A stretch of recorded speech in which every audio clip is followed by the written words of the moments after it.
All right, this video is on how to use DeFi Saver but with a smart wallet. And talked about the difference between a regular wallet and a smart wallet. Normally your wallet you normally have is your regular wallet, and all it does is just moves money back and forth. It just says, "Oh, I have these coins and I don't have these coins." But it's not like a smart contract where you can interact with it. And so basically, it's a smart contract as a wallet created by your wallet. So let me show you how that works on DeFi Saver. So when you go to DeFi Saver portfolio, this is a brand new account. There's no positions and whatnot. And right now it has a regular wallet, right? And there's actually, is there a wallet? Yeah, I think this is a regular wallet. It looks like I have a safe wallet already made. And if you don't have one, you want to create a safe wallet here. Okay. I don't have any positions, and it looks like it's already been created, which I didn't mean to do that. Let's see. Let me make sure that this is the same one real quick before I check the address here. 0879. Yep, that's the same one I want to use, so that's totally fine. I'm gonna go ahead and use this one. Uh, the the the 879 is kind of like your regular wallet, and then the safe wallet here, that's your smart contract wallet that's been created. Now you can do all kinds of things. If you already have an AAVE position, you can migrate that position to a safe wallet. And if there is, once you connect with this and you don't have a safe wallet yet, you'll have a position to click onto on AAVE. And if you are on the regular account, you can toggle between the two. Okay, there's gonna be a way to migrate to a smart wallet. Okay, then it'll create a smart wallet for you. It'll move all your positions, your borrows, your collateral, whatever. It'll move that and migrate everything into a safe wallet that I already have. Or you could create a brand new one that's totally cool too. Okay, since I already have one, I'm not gonna create it. I don't need to have a reason to have multiple positions and whatnot and creating multiple accounts. So let's say I did create it and I show you how to do it. You click on it, you prove everything you need to prove, and now you can then interact with your safe wallet. Okay. Now I have no positions on here, so to start, you can then supply what you have. Let's say, do I have anything in here? I don't have.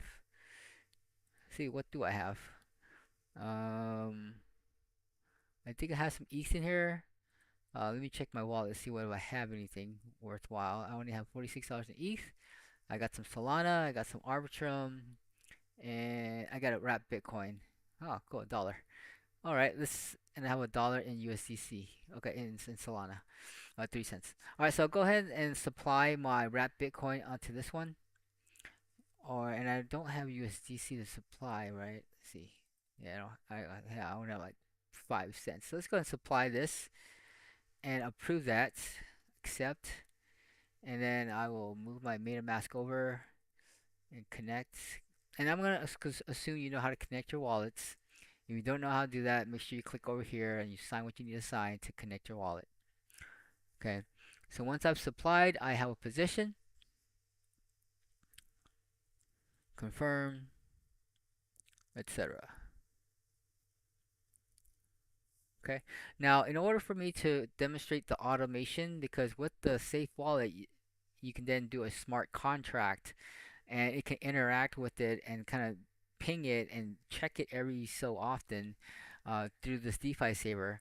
And of course, they can check it, and once it meets a certain criteria, like you're going to get liquidated or whatever, you can then save it and sell your position before you get liquidated. Okay. So let's go to automate. I know I need at least like $500 to be able to use this automatic leverage management history. Um, and I can't use that right now unless I have a position. So it's gonna give me all these errors or whatnot until you have borrowed enough to say, hey, it's worth it for you because it does cost you some fees. There's a service fee there, and it has to be enough to pay for that. Okay, so you need at least a minimum of $500 in debt in order to enable this automation. Okay, so I'm gonna now transition to an account that's a little bigger. So I'm gonna connect to a different wallet now that has an automatic leverage management, so I could kind of show you the settings that I'm using and what you should do to adjust yours once you have enough in there. Okay, so let me go and connect to that right now. Let me. We have to disconnect and reconnect. I want to connect with this one. Connect to that one. Yep. All right. Cool. So let me make sure this has the bigger position. Yeah, I have 53,000. I have a borrow of 20 of $39,000 borrowed, supplying 53,000. So I have equity of 17,000 on there. Now I can go into my automate, and my trigger is not active, which is fine because there's nothing to trigger right now. And this is my current setting. So you want to click on automated leverage management, and this is my current setting is if the price falls below 115,000, I'm gonna repay this so that my health ratio goes back to 110. Okay, and then this is to leverage increase. I would not recommend people to leverage right now unless you get familiar with this. You're better off not leveraging. And of course, if you do leverage, I'll show you that in another video. But if you're the type of person to leverage, then go ahead and do this. I'll explain later, and take this with your own precaution and risk. So this is what I would do. I repay. So I have this advanced thing checked, okay, and I don't use the basic ratio here. I click on this advanced. So if my health factor falls below 105, I'm gonna have to repay and sell my collateral of my WBTC so that I can have a ratio back to 110. Okay. Now, if I have too much money in there over 120, over 125, it'll then boost, and since leverage, it'll borrow US dollars and buy more rat Bitcoin until my ratio drops back down to 120. So it kind of buys more Bitcoin if I have too much dollars. Okay. And so this is the two things that it does. If it drops below, it'll bring the factor back to 120. If I have too much collateral, it'll then boost it by leveraging and buying more Bitcoin to bring my health factor back down to 110. So as long as I'm within 105 and 110, I'm in the happy spot. Okay, so that's kind of where I'm at right now. 105, 110 is kind of where I want to be. If it goes down to 105, it'll sell. If it goes up to 110, it'll boost. Okay. And this is what boost means right there. It's gonna borrow more. I can borrow up to $8,000. Right. Let's say I'll do a prediction. Let's say it boosts it by $2,000. It'll borrow the USDC and buy more Bitcoin, which then will increase my collateral. Uh, from my collateral will be here. Where's my collateral? Yeah, it'll increase my WBTC from 53,000 to 55,000. It'll also increase my debt from 36,000 to 38,000. So if it does go up, I make more, but if it goes down, I also lose a little more. Okay, and it brings my health factor near 105, which means if it drops below 105, I'll have to sell that position at a loss. If it doesn't, yeah. But if it keeps going up, great. I'll keep making money and I'll keep getting more. And then if let's say Bitcoin price goes up, then my health factor, my safety factor goes up to 110. Then or actually it goes up to 125.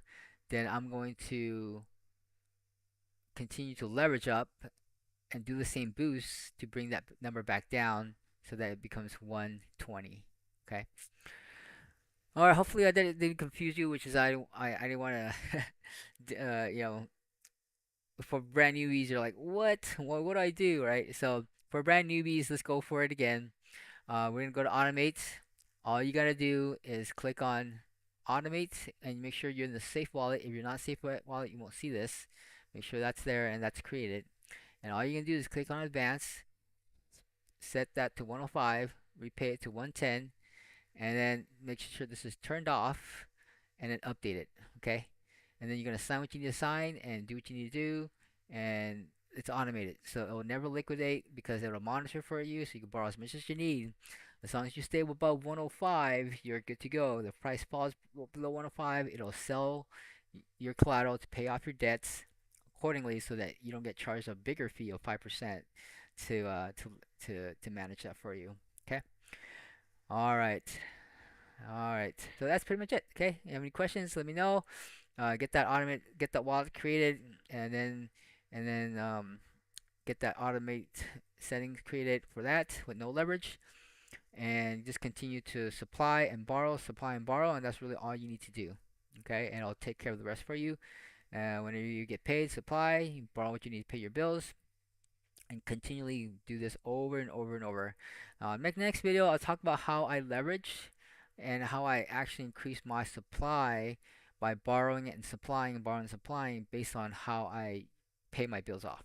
All right, so subscribe to get uh, an alert when that video drops, and we'll talk to you then.